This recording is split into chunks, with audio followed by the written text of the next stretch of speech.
Корынтықтарға арналған екінші хат. Бірінші тарау. Құдайдың еркімен Мәсіх Исаның елшісі болған Паулдан және бауырласымыз Тимофейден Құдайдың Корынттағы қауымына және оның бүкіл Ахая аймағындағы барлық адамдарына дұғай сәлем. Құдай әкеміз бен иеміз Иса Мәсіх сендерге рақымын жаудырып, тыныштық сыйлай көрсін. Иеміз Иса Мәсіхтің әкесі Құдай мадақталсын. Құдай қайырымды әкеміз, жұбаныш пен жігер атаулының бастауы. Ол бізді барлық азаптарымызда жұбатып, жігерлендіреді. Осылай Құдайдың өзімізді жігерлендірген жұбанышымен біз де әр түрлі қайғы қасірет шегіп жүргендерді жігерлендіре аламыз. Өмірімізде Мәсіхтің жолындағы азаптарымыздың молая түскеніндей, ол арқылы көретін жұбанышымыз да ағыл-тегіл мол болады. Азап шегуіміз сендердің жігерленіп, құтқарылуларыңа септігін тигізеді. Өйткені біз көрген жұбаныш өздеріңді де жігерлендіреді. Соның нәтижесінде сендер дәл біз сияқты азаптарды бастан кешкенде шыдамдылықпен төзе аласыңдар. Өздерің жайындағы үмітіміз берік. Себебі азабымызды бөліскендеріңдей, біз қабылдайтын жұбанышты да бөлісетіндеріңді білеміз. Сондықтан қымбатты бауырластар, сендерді Азия аймағында тап болған қиындықтарымыздан хабарсыз қалдырғымыз келмейді. Басымызға түскен ауыртпалықтың шектен тыс, адам төзе алмастай болғаны сонша, тірі қаламыз деп үміттенбедік те. Жүрегімізде өлімге кесілгендей сезіндік. Бұл жайт біздің өзімізге емес, Құдайға ғана сүйене алуымыз үшін де осылай болды. Ол өлгендерді тірілте алады ғой. Мұндай қорқынышты ажал қаупінен ол бізді құтқарып алды, және әлі де құтқаруда. Сондай-ақ болашақта да құтқаратын болады деп, оған нық сенім артамыз. Бұған сендердің дұғаларың да септігін тигізеді. Осылайша көптеген сенушілердің мінәжаттарына Құдай құлақ асып, бізге рақымын төгіп, сол үшін олар шүкірлік ететін болады. Біздің айналамыздағы адамдармен, әсіресе өздеріңмен Құдайға ұнамды ашықтықпен, адалдықпен қатынас жасап келгендігімізге ар-ұжданымыз куә. Мұны мақтан тұтамыз. Ескі күнәһар болмысымыздың даналығымен емес, Құдайдың рақымына бола солай өмір сүріп келеміз. Сендердің жазған хаттарымыздан оқып, түсінгендеріңнен өзге құпия ниетіміз жоқ. Мұнымызды ұға бастадыңдар, енді толық ұғасыңдар деп үміттенемін. Сонда иеміз Иса қайтып келген күні біздің сендерді мақтан ететініміздей, өздерің де бізді мақтан тұтатын боласыңдар. Бұның бәріне сенгенім сонша, сендер екі рет рухани игілікке ие болсын деп, алдымен өздеріңе баруға ниеттендім. Осылайша Македонияға бара жатқанда да, қайтып келе жатқанда да, сендерге соға кетуді жоспарладым. Бұдан кейін Яһудея аймағына аттанғанымда, мені шығарып салалар едіңдер. Осыған ниеттенгенімде ұшқалақтандым ба?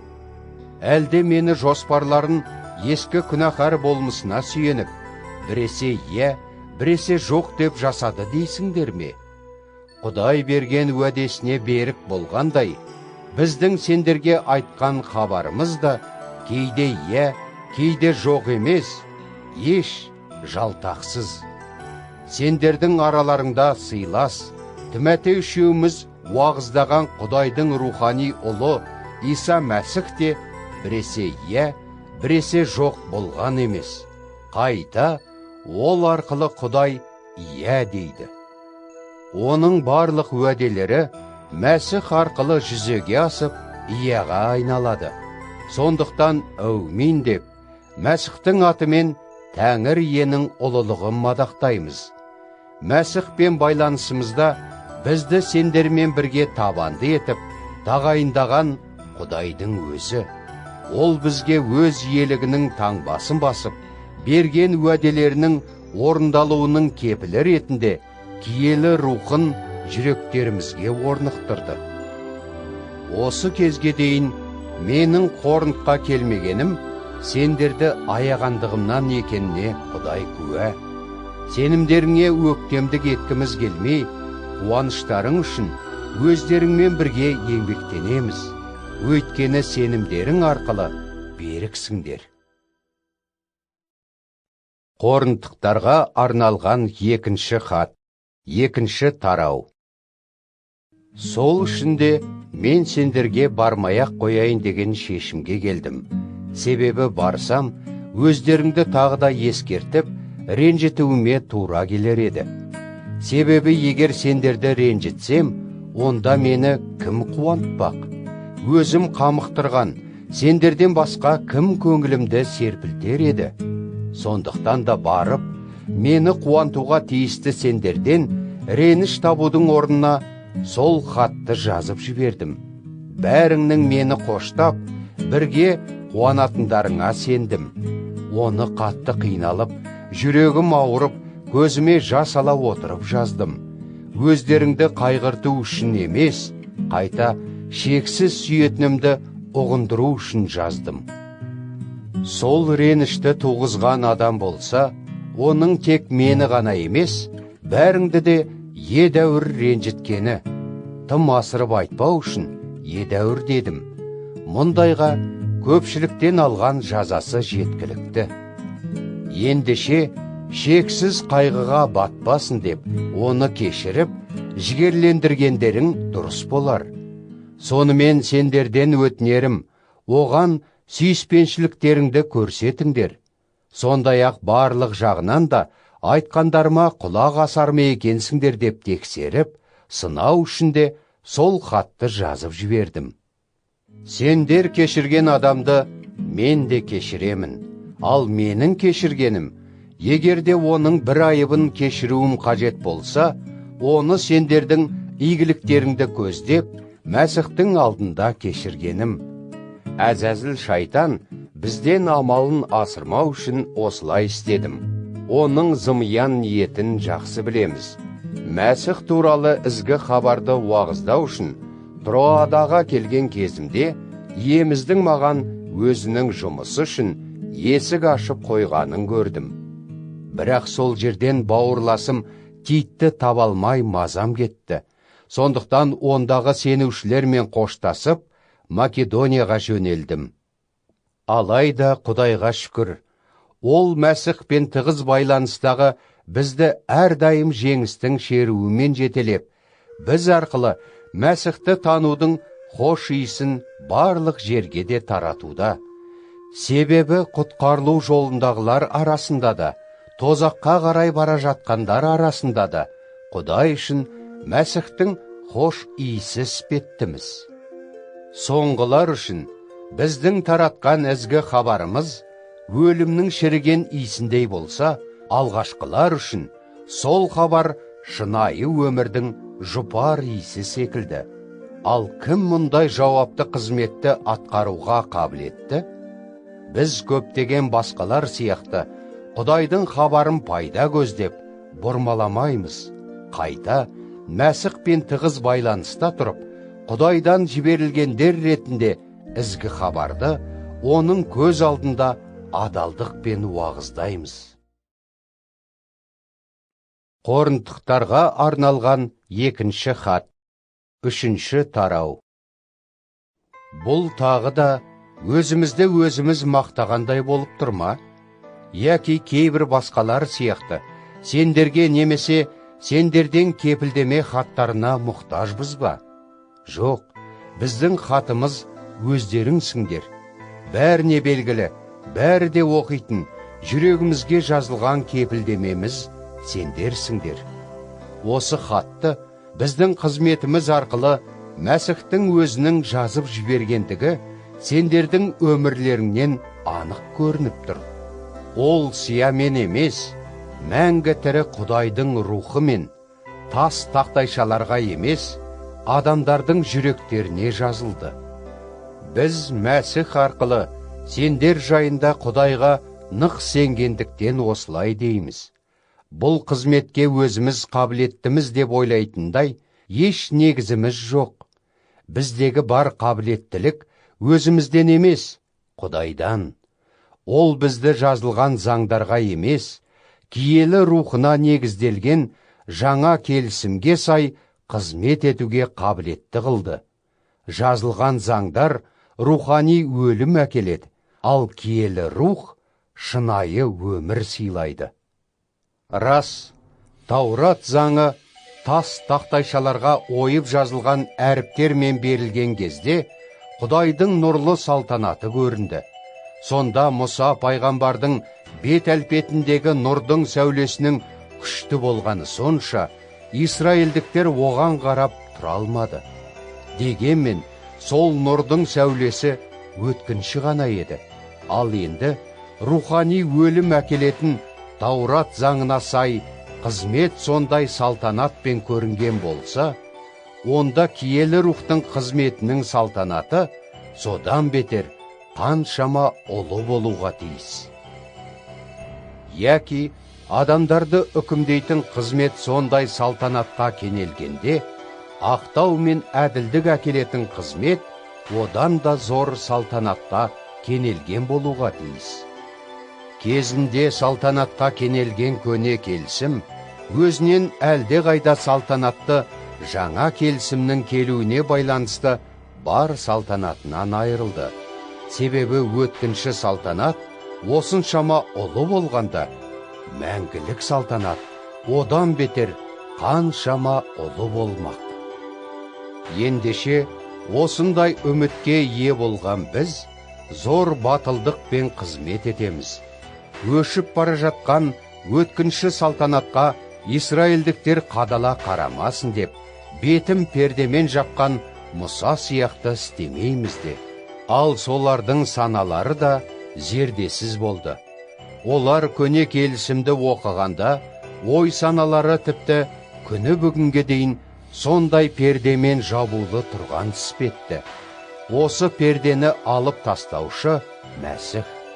Әлі күнге дейін олар Мұсаның жазбаларын оқығанда, жүректері пердемен жабулы тұрғандай. Ал иемізге бет бұрғанда, перде алынып тасталады. Иеміз рух, иеміздің рухы бар жерде азаттық бар. Ал енді бәріміз бетімізді бүркемей, ашық түрде иеміздің салтанатты ұлылығына айнадан көргендей мұқият көз жібереміз. Осылайша ол бізді өзіне ұқсатып, өзгертіп келеді.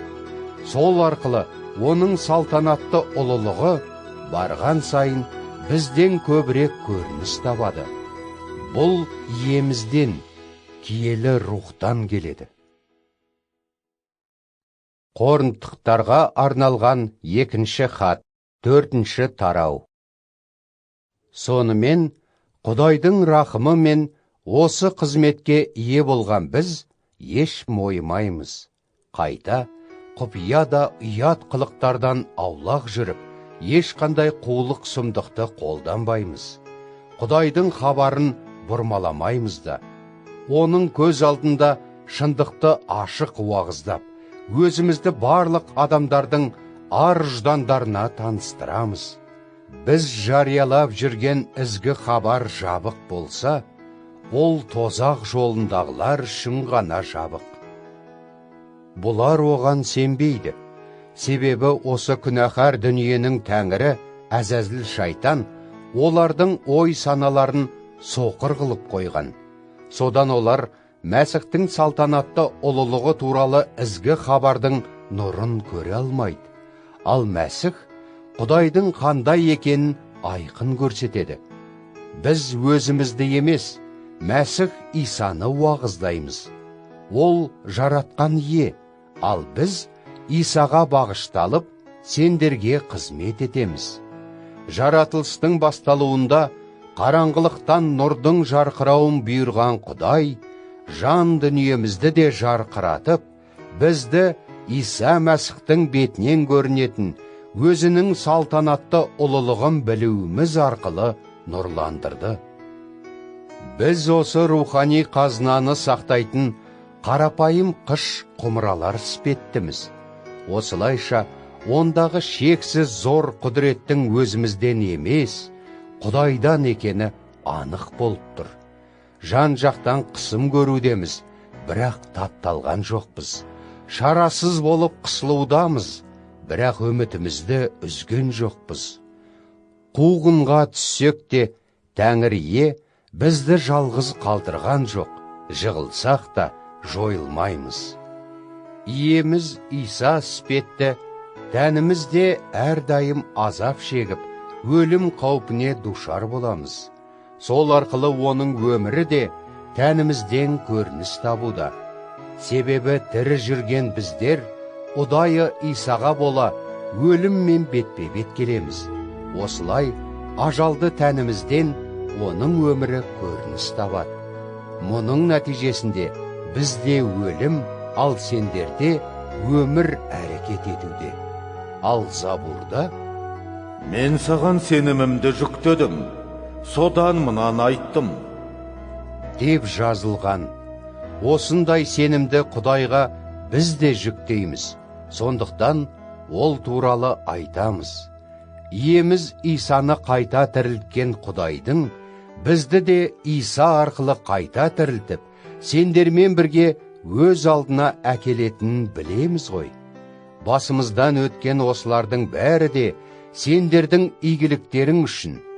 Бұның нәтижесінде барған сайын көптеген адамдар Құдайдың рахымын қабылдап, оған шексіз ризашылық білдіріп, даңқын асырмақ. Сондықтан да еш мойымаймыз. Тәніміз тозып әлсірегенмен, жан дүниеміз күн сайын жаңара түсуде.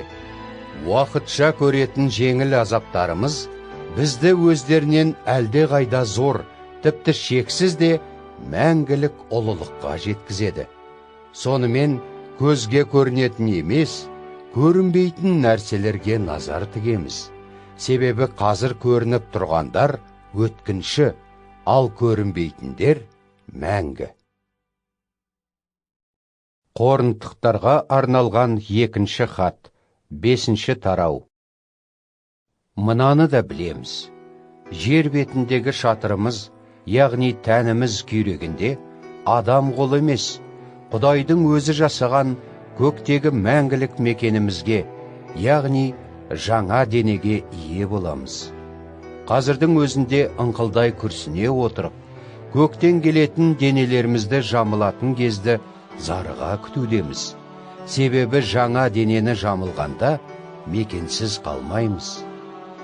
Әлі де осы шатырда тұрып, ауыртпалық көргенде ыңқылдай күрсініп отырмыз. Алайда ажалдан жанымыз жалаңашталмай-ақ, көктен келген денемізді бірден жамылуды қалаймыз. Сонда өткінші тұрмысымыздың орнын мәңгілік өмір ауыстырады. Бізді осы үшінде жаратқан Құдай өзінің берген уәделерінің орындалуының кепілі болсын деп, киелі рухын сыйлады. Сол себептен әрдайым жігерліміз. Әлі де қазіргі тәнімізде тұрғанда, иеміздің қасындағы мекенімізден алшақ екенімізді білеміз. Ал біз көргенімізбен емес, сенімімізбен өмір сүреміз. Содан жігерлі болып, осы тәнімізді тастап, иеміздің қасында орнығуды қалаймыз. Сондықтан әлі де осы тәнімізде болайық, немесе одан тыс, иеміздің қасында болайық. Бәрібір бар ынтамен оған ұнауға тырысамыз. Барлығымыз Мәсіхтің төрелік тағының алдында тұрып, әшкереленуге тиіспіз ғой. Сонда әрқайсымыз тәндік өміріміздегі іс-әрекетіміздің жақсы жамандығына қарай лайықты бағамызды алатын боламыз. Сонымен иемізді терең қастерлеп, оған ұнамсызды істеуден шошынуды ұдайы есімізде ұстаймыз. Сондай-ақ басқа адамдарды да осы шындыққа сендіруге ұмтыламыз. Біз Құдай алдында әйгіліміз. Сендердің ар ұждандарыңа да әйгіліміз деп үміттенеміз. Тағы да өзімізді алдарыңда мақтайтын ойымыз жоқ. Қайта, сендердің бізді мақтан тұта алуларының себебін айтып тұрмыз. Сонда сендер адамды ішкі дүниесіне емес, сырт көрінісіне ғана қарап мадақтайтын кісілерге жауап бере аласыңдар. Біз есімізден адасқан болсақ, Құдайға бағышталғанымыз үшін солай болып көрінгені, ал іс жүзінде есіміздің дұрыс екендігі сендерге тиімді. Мәсіхтің сүйіспеншілігі бізді алға басуға мәжбүр етеді. Себебі мынадай қорытындыға келдік. Бір адам бәрі үшін өлгендіктен, барлығы да рухани өлді. Мәсіхтің бәрі үшін өлгендігінің мақсаты мынау: жаңа өмірге ие болғандар енді тек өздері үшін ғана тіршілік етпесін, қайта Мәсіхке бағышталып өмір сүрсін. Ол солардың игілігіне бола жанын құрбан етіп, өлімнен қайта тірілді ғой. Ендеше ешкімге адам тұрғысынан қарамаймыз. Бұрын біз Мәсіхке солай қарағанмен, қазір олай етпейміз. Сонымен, біреу Мәсіхпен тығыз байланыста болса, сол жаңадан жаратылған адам. Ескі өмірі өтіп кетіп, міне, жаңасы пайда болды. Осының бәрі де Құдайдың ісі. Ол бізді Мәсіх арқылы өзімен татуластырып, бізге басқаларды өзімен татуластыру қызметін аманаттады. Құдай адамзатты Мәсіхтің арқасында өзімен татуластырды. Енді олардың күнәләрін мойындарына артпай, татуласу туралы ізгі хабарды жариялауды бізге тапсырды. Осылайша Мәсіхтің өкілдеріміз, біз арқылы Құдайдың өзі адамдарға ескертеді. Мәсіхтің атынан Құдаймен татуласыңдар деп өтінеміз. Тәңірие біздің күнәләрімізді ешқашан күнә жасамаған Мәсіхке артты. Онымен тығыз байланысқан біз осы арқылы Құдайдың алдында ақталдық. Коринтықтарға арналған 2-ші хат, 6-шы тарау. Құдаймен бірге еңбектенуші біз сендерден мынаны өтініп ескертеміз: өздерің қабылдаған Құдайдың рахымы өмірлеріңде өнімсіз болмасын. Себебі ол мынадай сөздерді айтқан: мен мейірім көрсететін кезімде саған құлақ салдым. Халқымды құтқаратын күнім келгенде сені қамқорладым. Тыңдаңдар, оның мейірім көрсететін кезі осы, құтқаратын күні міне бүгін. Қызметіміз ұятқа қалмасын деп, жұрттың ізгі хабарды қабылдауларында іс-әрекетімізбен ешкімге ешқандай кедергі жасамаймыз. Қайта, барлық істе де Құдайдың қызметшілеріне лайық болуға ұмтылып, зор шыдамдылық пен азаптар, ауыртпалықтар және қиын қыстау жағдайларды басымыздан өткіземіз. Біз ұрып соғылып, түрмеге қамалып, қуғындалғанда, сондай-ақ ауыр еңбек етіп, ұйқысыз түндер мен аш күндерді бастан кешкенде таза жүреміз. Түсінігіміз, төзімділігіміз және ақпейілділігімізбен бойымыздағы киелі рух арқылы адал сүйіспеншілік танытамыз. Шындықтың хабарын уағыздап, Құдайдың құдіретін көрсетеміз. Осылай, оның қызметшілері екенімізді паш етеміз. Екі қолымызда ұстанған қаруымыз әділдік. Бізді не құрметтеп, не қараласа да, не сөгіп, не мадақтаса да, не өтірікшілер десе де, бәрібір адалмыз.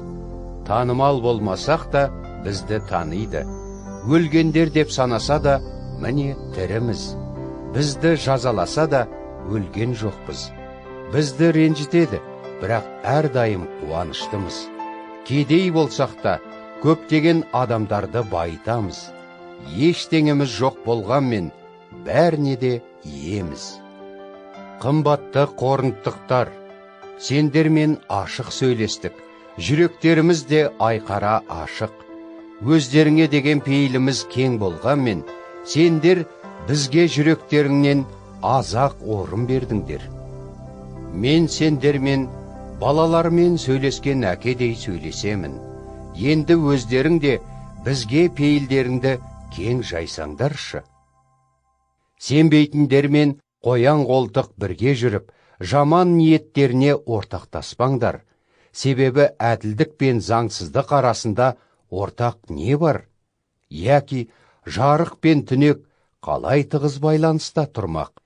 Мәсіх пен Белияр шайтан арасында ынтымақ бола ала ма?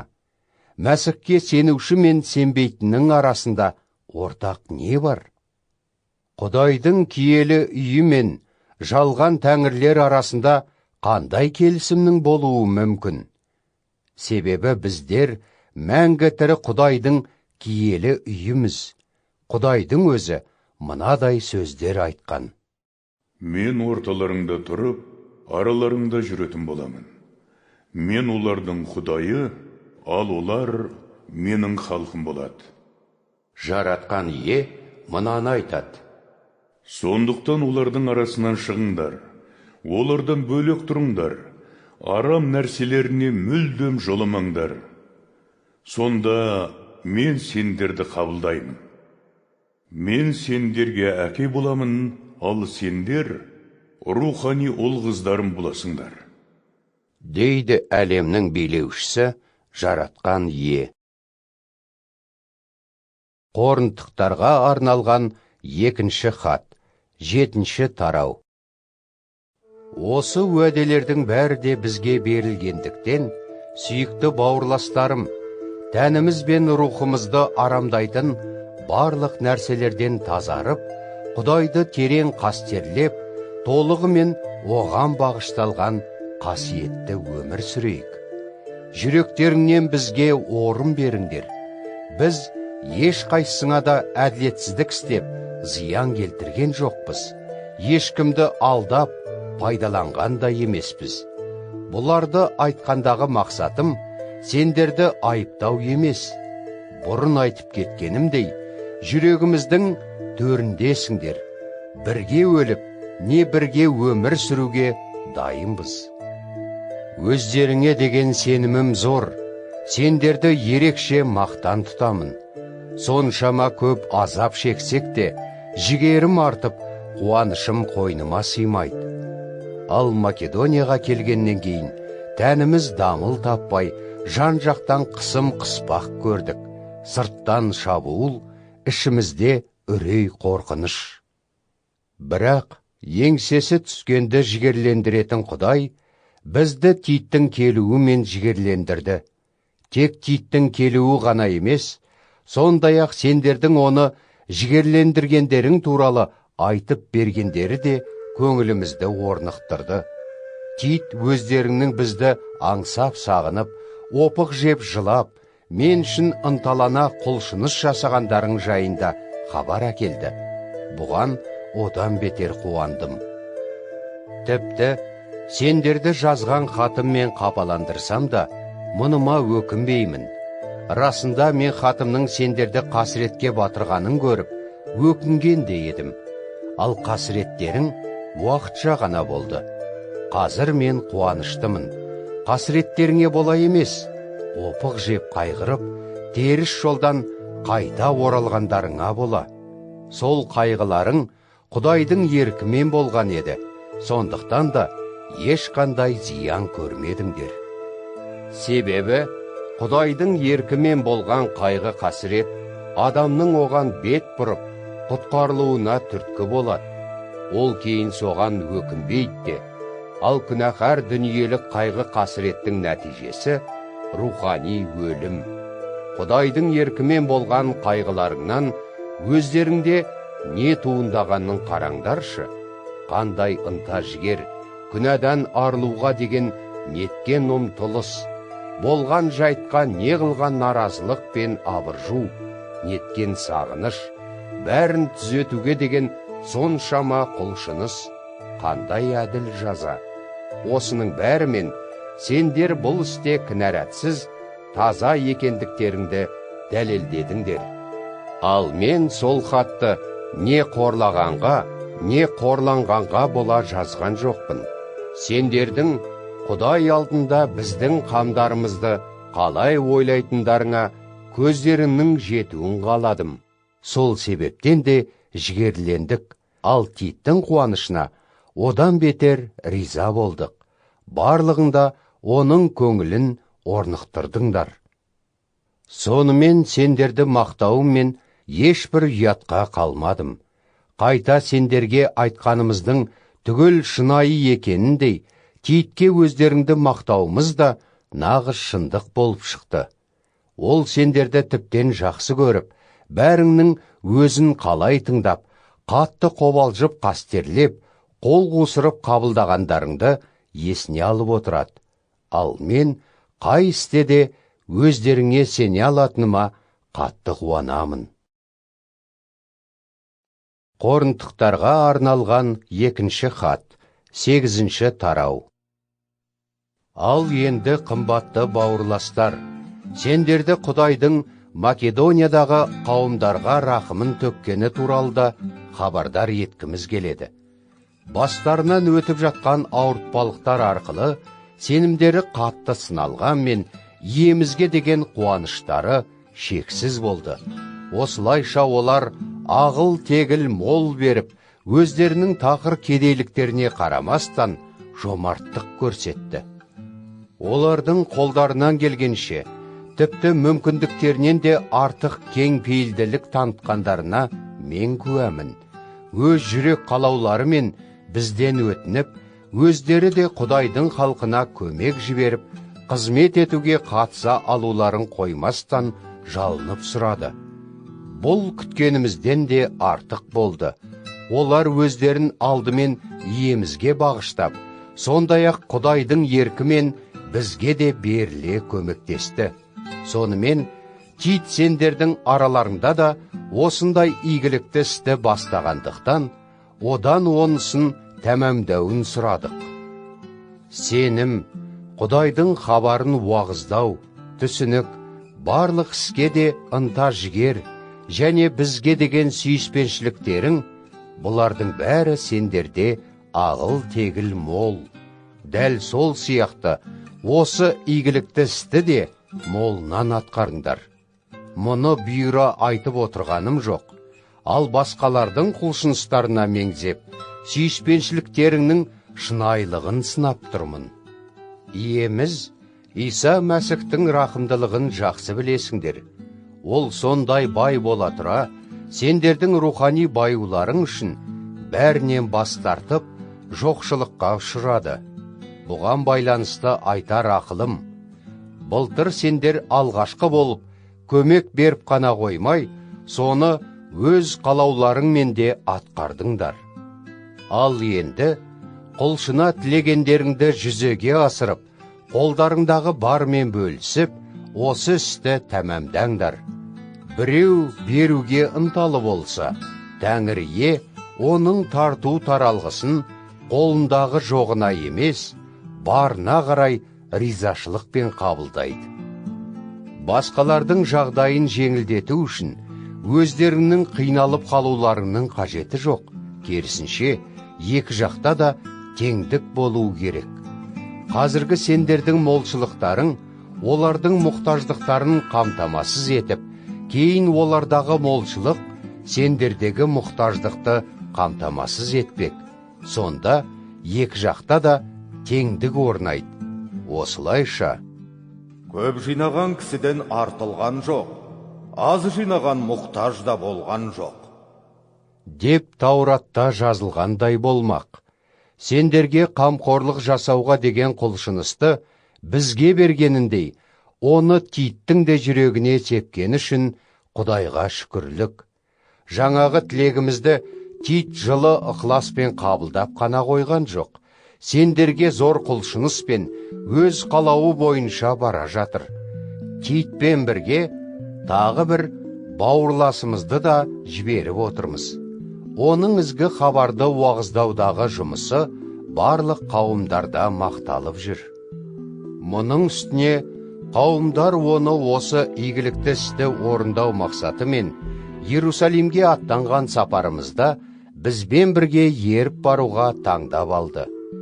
Бұл игі істі иеміздің даңқын арттырып, ізгі ниетімізді білдіру үшін атқарып жүрміз.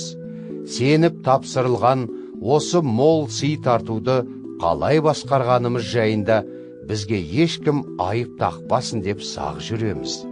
Иеміз алдында да, адамдар алдында да адал жүруге тырысамыз. Олармен бірге тағы бір бауырласымызды жіберіп жатырмыз. Оның ізгі ынта жігеріне алуан түрлі жағдайларда әлденеше рет көз жеткіздік. Ол өздеріңе сенім артып, баруға бұрынғыдан бетер құлшынған.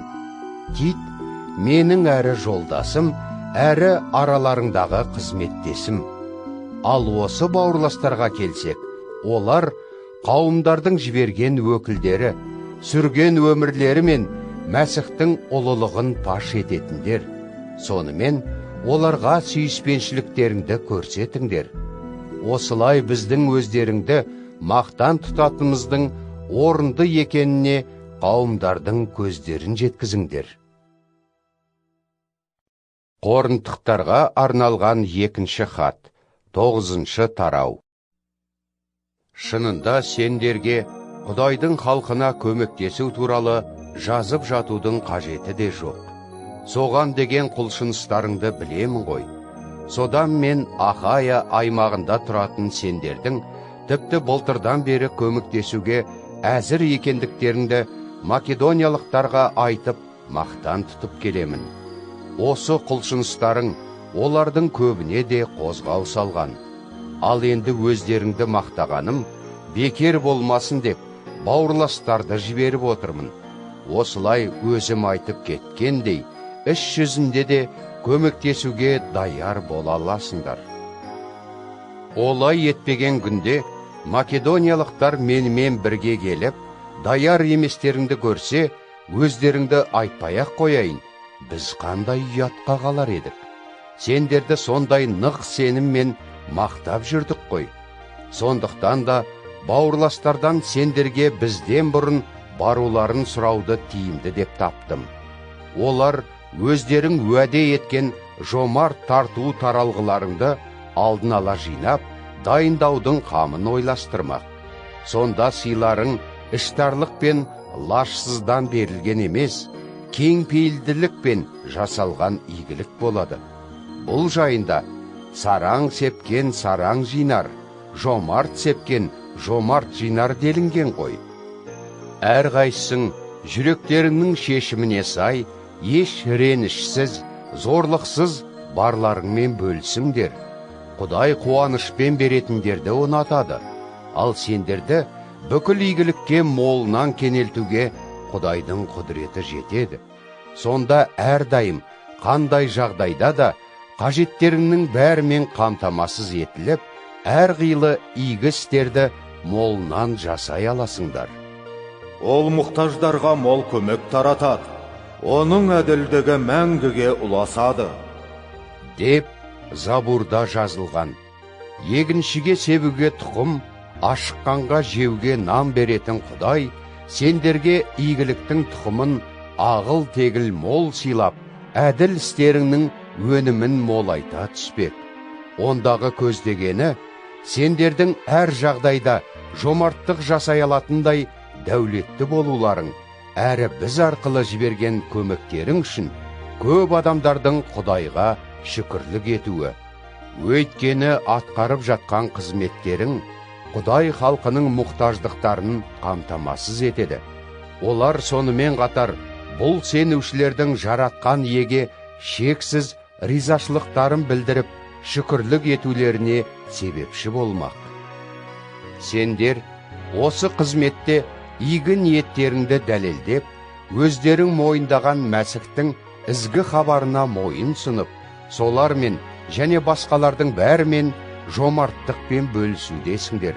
Сондықтан олар Құдайды мадақтап, оның өздеріңе шексіз мол жаудырған рақымына риза болып, шынайы сүйіспеншілікпен сендер үшін дұға ететін болады. Бізге берген баға жетпес сыйы үшін Құдайға лайым шүкірлік етейік. Коринттықтарға арналған 2-ші хат, 10-шы тарау. Қасымызда жүргенде момын, ал алыста жүргенде батыл деп келекеленген мен, Паул, Мәсіхтің ілтипаттылығы мен төзімділігін естеріңе сала отырып, мынаны өтініп сұраймын. Сендерге барған кезімде қатаң батылдықты қолдануға мені мәжбүр етпеңдер. Соны бізді күнәқарлар сияқты іс-әрекет жасайды деп ойлайтын кейбіреулеріңе қарсы қолданатын ниетім бар.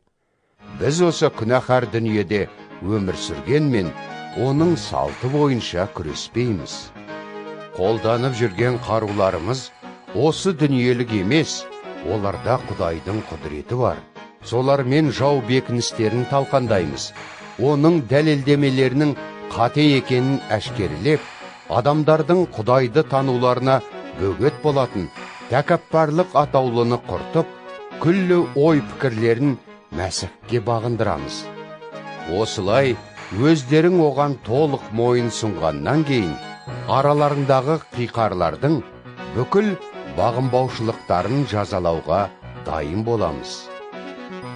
Сендер тек жайттың сыртқы көрінісіне ғана назар аударып келесіңдер. Өзін Мәсіхтікімін деп иланған әркім қайтадан ойлансын. Ол сияқты біз де Мәсіхтікіміз. Иеміз бізге сендерге зиян келтіру үшін емес, сенімдеріңді нығайту үшін билік берген болатын. Сол билігіммен емін еркін мақтансам да, ұятқа қалмас едім. Бірақ сендерді хаттарыммен қорқытқым келмейді, солай болып көрінбесін. Кейбіреулерің мені хаттары қатаң да күшті, ал 100-100 кездескенде өзі де әлсіз, сөзі де мәнсіз дейді екенсіңдер.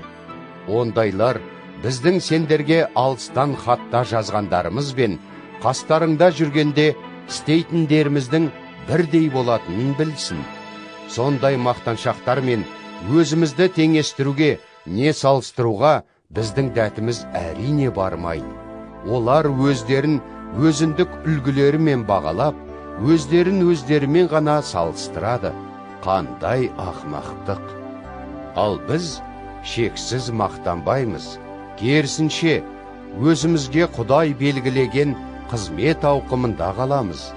Бұл сендерді де қамтиды. Сондықтан да өз ауқымымыздың шегінен тыс шықпаймыз. Егерде сендерге бұрын еш бармаған болсақ, солай болар еді. Алайда Мәсіхтің ізгі хабарын сендерге алғаш рет біз жеткіздік емес пе? Сонымен, басқалардың еңбектерімен мақтанатындай тиімсіз іс жасамаймыз. Қайта, сендердің сенімдеріңнің өсуі арқылы араларыңдағы қызмет ауқымымыз әлі де молынан кеңейе түседі деп күтеміз. Осылай біз ізгі хабарды сендерден тыс, өзге жерлерде де уағыздай алып, басқаның ауқымында атқарылған дайын істер үшін мақтанбайтын боламыз. Кім мақтанғысы келсе, тек жаратқан иемен мақтансын деп пайғамбарлар жазбаларында айтылған ғой. Ендеше өзін өзі мақтаған емес, тек иеміз мақтаған ғана шынымен қадірленуге лайық.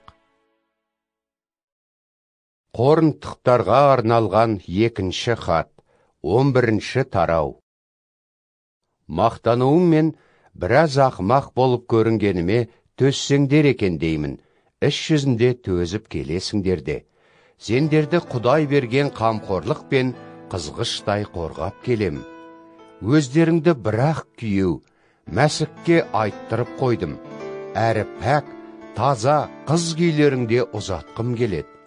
Әзәзіл жыланның қулық пен Хауа ананы алдап, азғырғанындай, кейбіреулер сендердің де ой саналарыңды Мәсіхке деген адалдық пен пәк берілгендіктеріңнен ауытқытып жүрмесін деп уайымдаймын.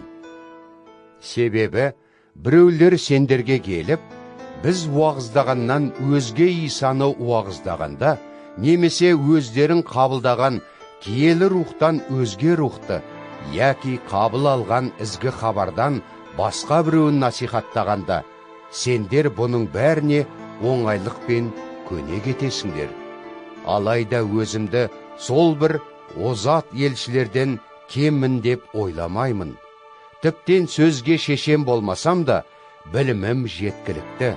Соған барлық жағынан да көздеріңді толық жеткіздік қой. Сендерді рухани жағынан көтермелеу үшін өзімді төмендетуіммен күнә жасадым ба? Құдайдың ізгі хабарын сендерге тегін уағыздадым емес пе? Өздеріңе қызмет ету үшін басқа қауымдардың көмегін қабылдап, оларды тонағандай болдым. Қастарыңда жүрген кезімде, мұқтаждық көрген күнде де еш қайсыңды әуреге салмадым.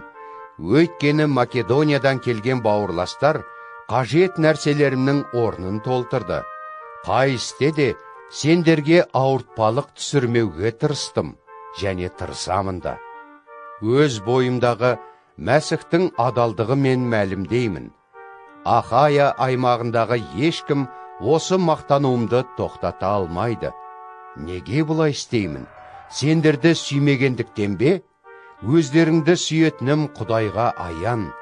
Қалай істеп келсем, солай істеуді жалғастырмақпын. Жасаған игіліктеріне мақтанып, бізбен бірдей көріну үшін сылтау іздейтіндерге жол беретін ойым жоқ. Ондайлар жалған елшілер, алдамшы қызметкерлер, өңдерін айналдырып, Мәсіхтің елшілері болып көрінгендер. Мұнда таңғалатын ештеңе жоқ. Шайтанның өзі өңін айналдырып, нұрлы періште болып көрінеді. Сондықтан оның қызметшілерінің де өңдерін айналдырып, әділдіктің қызметшілері болып көрінуі ғажап іс емес.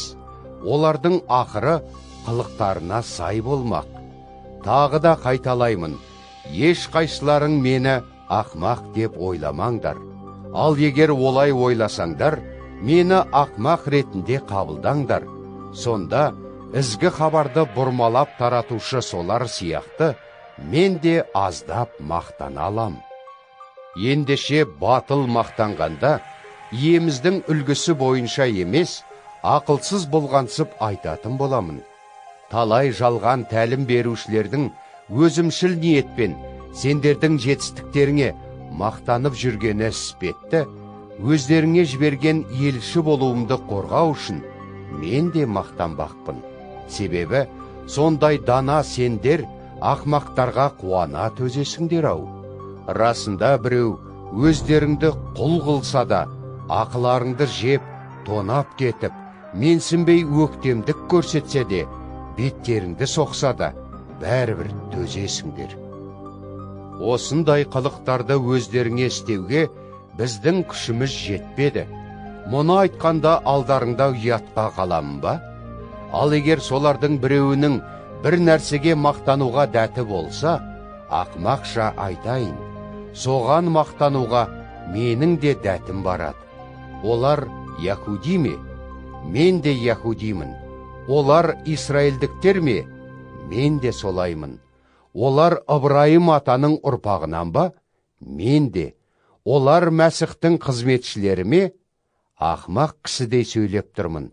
Мен Мәсіхке солардан бетер қызмет етудемін. Оларға қарағанда әлде қайда көбірек еңбектеніп, түрмеге қамалып, аяусыз соғылдым. Талай рет өліммен бетпе-бет келдім. Яхудилер мені 5 рет 39-дан қамшымен соқты. Мені 3 рет таяқпен дүре соқты. 1 рет өлтірмек болып таспен атқылады. 3 рет кеме апатына ұшырадым.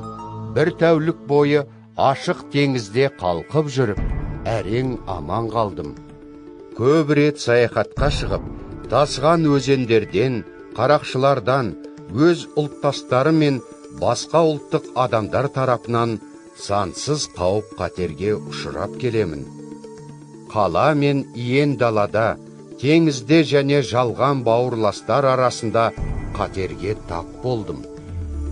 Ешқандай аянбастан еңбектеніп келемін. Ұйықтамаған түндерімнің есебі жоқ. Аштықтың, шөлдің не екенін білемін. Киімге мұқтаж болып, талай рет тоңдым. Басқа жайттар туралы айтпағанның өзінде, күн сайын барлық қауымдардың қамдары еңсемді басып толғандырады. Біреу әлсіз болса, мен де өзімді әлсіз сезінбеймін бе? Біреу күнәға азғырылса, сол үшін күйіп жанбаймын ба? Егер де мақтануға тиіс болсам, өзімнің күшсіз екенімді көрсететін жайттармен мақтанайын. Иеміз Исаның әкесі, мәңгілік мадаққа лайық Құдай, мына айтатындарымның нағыз шындық екенін біледі.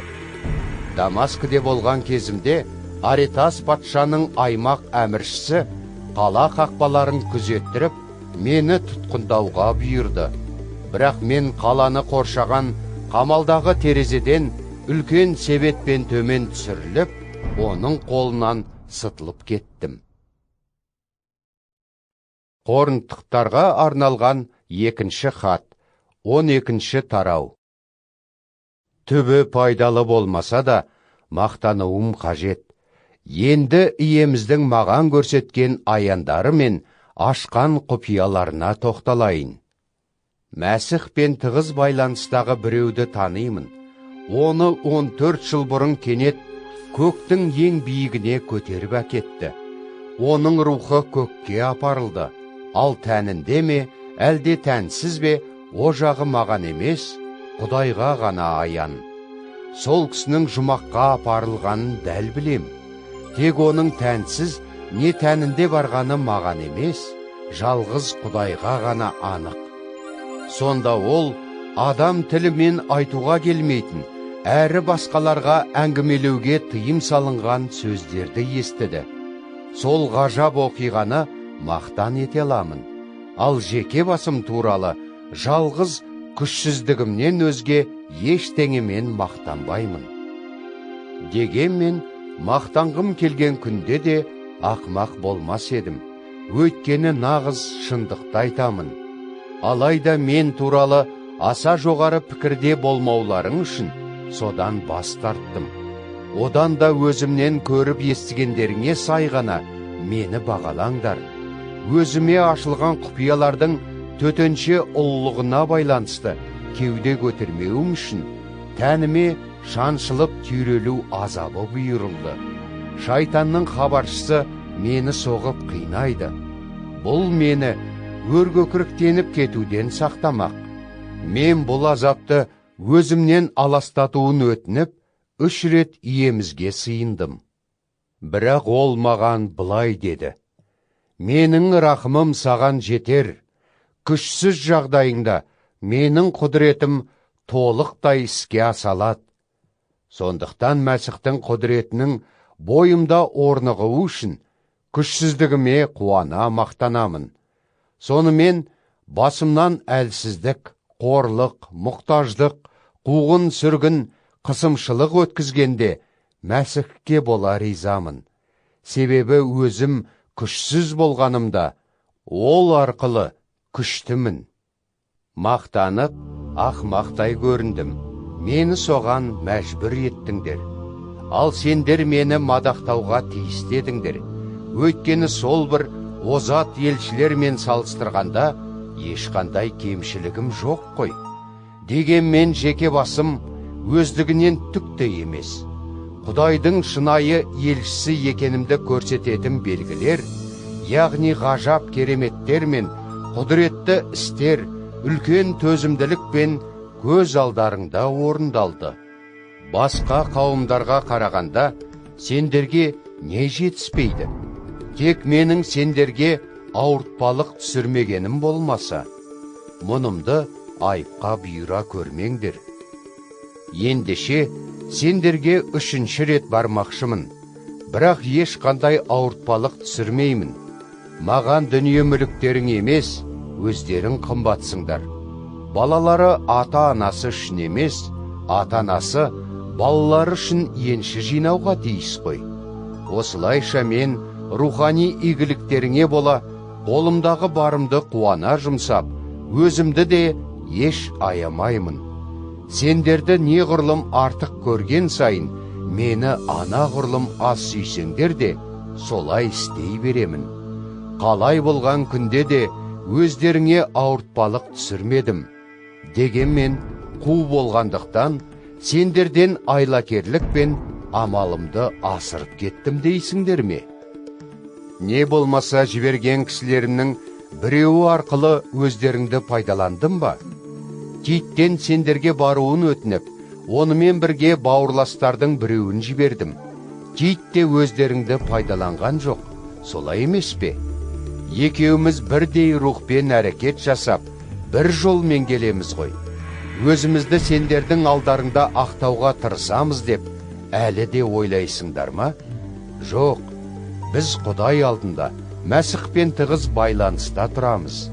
Істегендеріміздің бәрі де сүйікті бауырластар, сенімдеріңнің нығаюына арналған. Сендерге барған кезімде, қалаған жағдайда болмайсыңдар ма деп қамығамын. Онда мен де өздерің қалағандай бола алмаймын.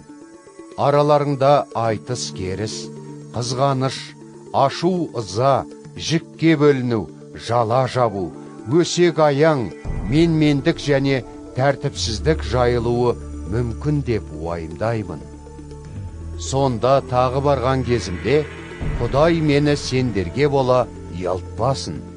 Бұрын да күнә жасаған, әлі де жасап жүрген арамдықтан, неке адалдығын бұзушылық пен жүгенсіздіктерінен бас тартпаған талай адамдарың үшін көз жасымды төгіп, қайғырып жүрмейін.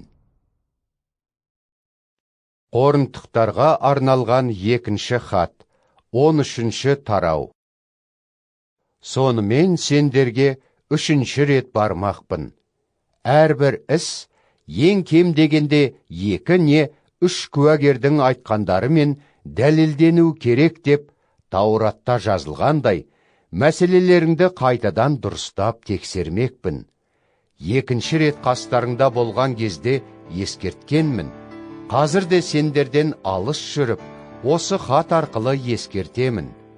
Қайтадан барғанымда, бұрын күнә жасағандарды және кез келген басқаларыңды да еш аямаймын. Мен арқылы Мәсіх шынымен айтып тұрма жоқ па, соған дәлел талап етіп отырсыңдар. Мен бұған былай деймін. Өздеріңе әрекет жасағанда, Мәсіх күшсіз емес, ол араларыңда күшті болады.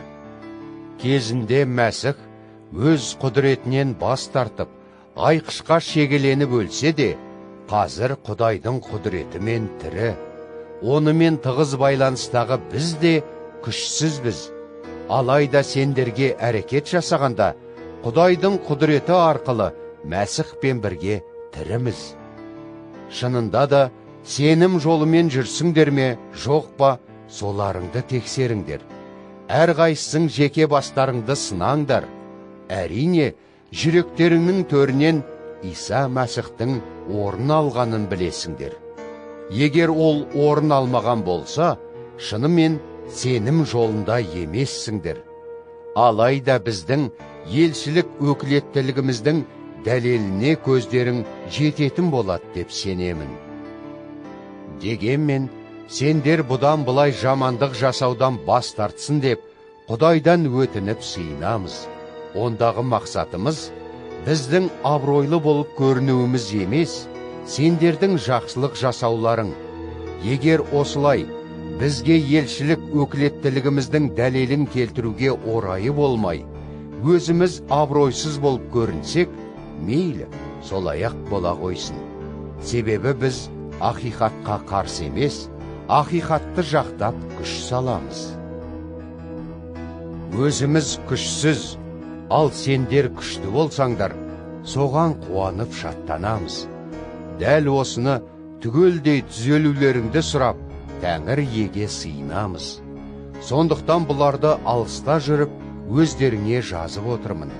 Иеміздің маған күйрету үшін емес, нығайту үшін берген билігін сендерге барған кезімде қатаңдықпен қолданғым келмейді. Сонымен, қымбатты бауырластар, қош сау болыңдар, түзеле беріңдер, жігерленіңдер, бір ниеттес тату болыңдар. Сонда сүйіспеншілік пен тыныштықтың бастауы Құдай сендерге жар болады. Шын жүректен бір-біріңе сүйіспеншіліктеріңді білдіріп, сәлемімізді жеткізіңдер. Құдайдың барлық адамдары сендерге сәлем жолдауда. Лайым, иеміз Иса Мәсіхтің рақымы, Құдайдың сүйіспеншілігі және киелі рухпен қарым қатынастарың бәріңде бола берсін. Әумин.